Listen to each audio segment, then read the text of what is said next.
Hi friends, welcome to our channel. Satyabhama serial next ఎపిసోడ్లో ఏం జరగబోతోందో ఈ వీడియోలో చూసి తెలుసుకుందాం. ఇంక నీకు నాకు మాటలు లేవన్న మహాదేవయ్య అసలేం జరిగింది అని తెలుసుకోవడానికి ఈ వీడియోని స్కిప్ చేయకుండా ఎండ్ వరకు చూసేయండి.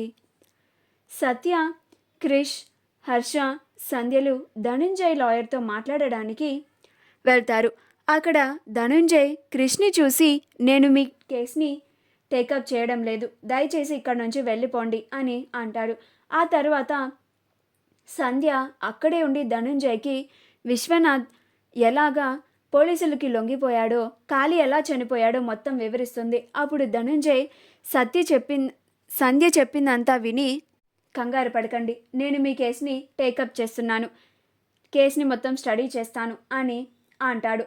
అప్పుడు సంధ్య, చాలా థ్యాంక్స్ లాయర్ గారు అని అక్కడ నుంచి బయటికి వచ్చేస్తుంది. బయటికి రాగానే హర్ష, ఏంటమ్మా సంధ్య, ఎందుకని లోపలే ఉన్నావు అని అంటాడు. అప్పుడు సంధ్య, అన్నయ్య, మనందరికీ ఒక గుడ్ న్యూస్, లాయర్ గారు మన కేసుని టేకప్ చేస్తా అన్నారు అని అంటుంది. అప్పుడు హర్ష, చాలా మంచి శుభవార్తను చెప్పావమ్మా అని అంటాడు. అప్పుడు సత్య, అదేంటి సంధ్య, మనం వెళ్ళినప్పుడు టేకప్ చేయనన్నారు కదా, ఇప్పుడు ఎలా ఒప్పుకున్నారు అని అంటుంది. అప్పుడు సంధ్య ధనుంజయ్ని ఎలా ఒప్పించిందో మొత్తం చెప్తుంది.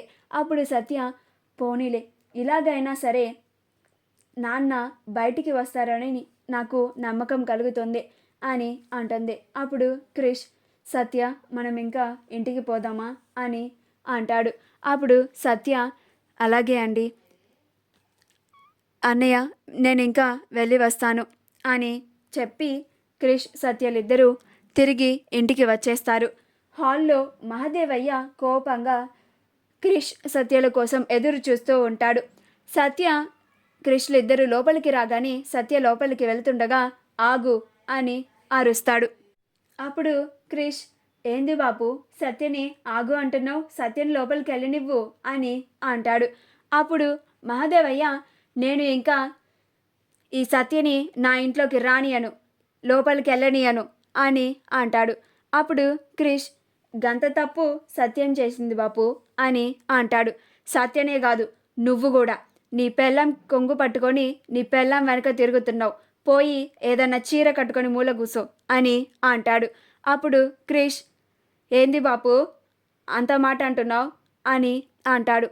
అప్పుడు మహాదేవయ్య, మరి నేను హెచ్చరించాక కూడా వెళ్ళి మళ్ళీ మీ మామ పనులని చూస్తున్నావు, నీ పెళ్ళమేమో చిల్లక్క చెప్పినట్టు చెప్పిన, పార్టీ ప్రెసిడెంట్ ఇంటికి వస్తున్నాడు, మంచిగా ఆయనకి అతిథి మర్యాదలు చేయమని చెప్పిన, మళ్ళీ రెండోసారి ఆయన ముందు నేను తలదించుకునేలాగా చేసింది, నాకు మళ్ళీ రెండోసారి తలవంపులు వచ్చేలాగా చేసింది, ఆయన ముందు మళ్ళీ నా పరువుని తీస్తానే ఉంది, గిట్లా సత్య చేస్తూ ఉంటే నా ఎమ్మెల్యే టికెట్ ఏం కావాలి అని అంటాడు. అప్పుడు క్రిష్, వాళ్ళ నాన్నకి లాయర్ కోసం వెళ్ళింది బాపు అని అంటాడు. అప్పుడు మహాదేవయ్యకి బాగా కోపం వచ్చి క్రిష్ మహాదేవయ్యకి ఎదురు చెప్తున్నాడని, రే చిన్న అని చేయలేపుతాడు. అప్పుడు భైరవి వచ్చి అడ్డుకుంటుంది. అప్పుడు మహాదేవయ్య భైరవిని పక్కకి తోసేస్తాడు. భైరవి కింద పడిపోతుంది. అప్పుడు రేణుక వచ్చి భైరవిని పైకి లేపుతుంది. అప్పుడు మహాదేవయ్య, బాపు ఏంద్ర బాపు, ఇక నీకు నాకు మాటలు లేవు అని అంటాడు. అప్పుడు క్రిష్ కళ్ళలో నుంచి నీళ్లు వచ్చేస్తూ ఉంటాయి. మా వీడియో కనుక మీకు నచ్చినట్లయితే లైక్ చేయండి, షేర్ చేయండి, మా ఛానల్ని సబ్స్క్రైబ్ చేసుకోండి, పక్కనే ఉన్న బెల్ ఐకాన్ని క్లిక్ చేయడం మాత్రం మర్చిపోకండి.